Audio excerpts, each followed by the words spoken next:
Pero guys, ah, magkakape muna tayo. Paano ba magkape? Gamit Nespresso coffee maker. Una dito, siyempre sisiguraduhin nyo na malinis yung tasa. Lagay nyo doon sa harapan niya, may talagayan sa dyan doon. Sumunod, ay isaksak nyo yung pansaksak niya sa kuryente para magka-power. Ngayon sisiguraduhin nyo na may sapat na tubig doon sa likod. Kung wala, edi dadagdagan mo na. Ayan, ito dadagdagan natin. Ayan, natatanggal yung takip. Dadagdagan yan. Ayan, dadagdagan natin.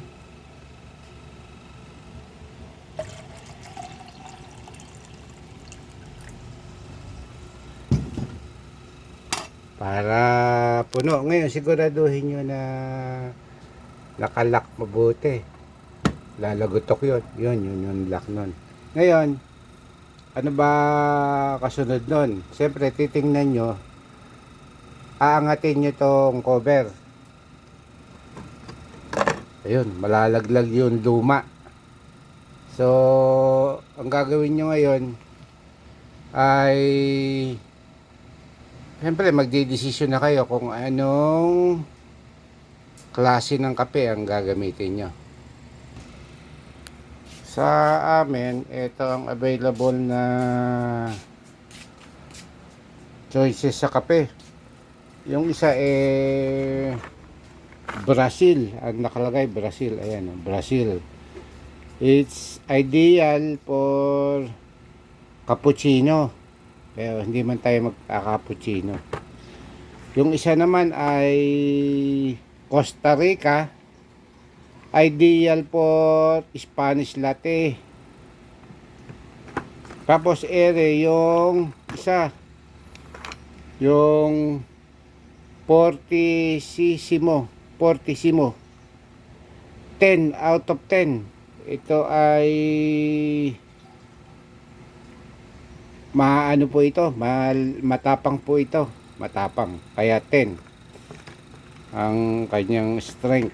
Yung pong iba ay ito, yung pang cappuccino, ang strength niya ay 3 out of 5. Yung Brazil ay 5 out of 5. So matapang din siya. Kaya namang isa ay Nicaragua, 4 out of 5 ang strength. Sabihin, matapang din po yan. Tapos naman yung Dulce. Yan ideal po yan sa caramel macchiato. Ang strength niya ay 3 out of 5. So hindi po siya masyado matapang. Yan po. Yung Nicaragua ay yes for espresso. So dito po nakapili na tayo. Ang pinili ko po yung Dulce, kulay orange. Kulay orange po yung cup nya. Ayan, siguraduhin lang pong malinis. Then ipapasok po dun sa slot. Tapos didiinan po ninyo yung cover. Tapos i-on nyo yung power, yung may malaking baso doon sa ibabaw ng Nespresso. Nagbiblink pa po yan, sabihin nagre-ready. Pagka huminto po yung pagbiblink, isabihin ready na, pwede na siyang pindutin ulit. Hintayin po natin na ready na siya. Ayan, ready na po siya. Ayan, oh. Huminto na po yung pagbiblink. So pindutin natin ng mahina.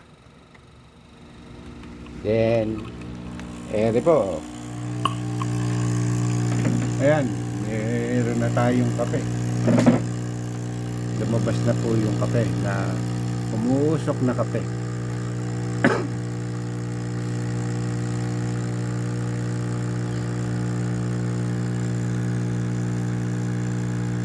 guys, hintayin lang natin. Sandali lang yan na lalabas.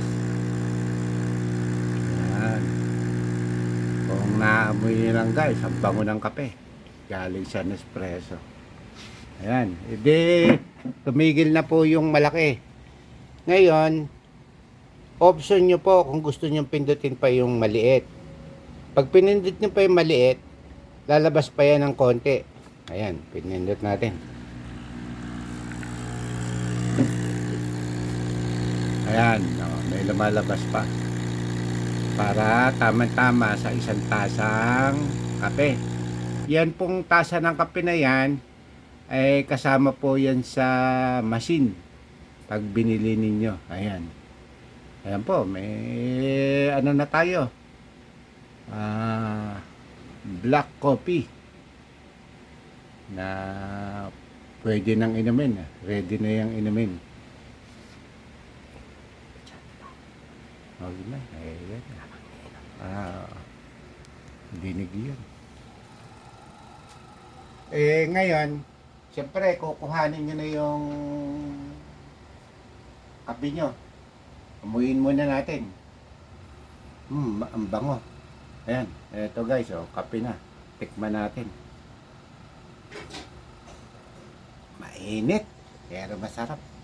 Lasang-lasa po yung kape. Wala to pong asukal. Ngayon, ibaba nyo muna yan para wag masyadong mainit inumin. Pagkatapos, hugutin nyo muna yung kuryente.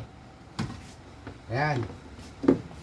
Tapos ligpitin nyo yung mga kape na pinagpilian ninyo para hindi naman kayo makalat.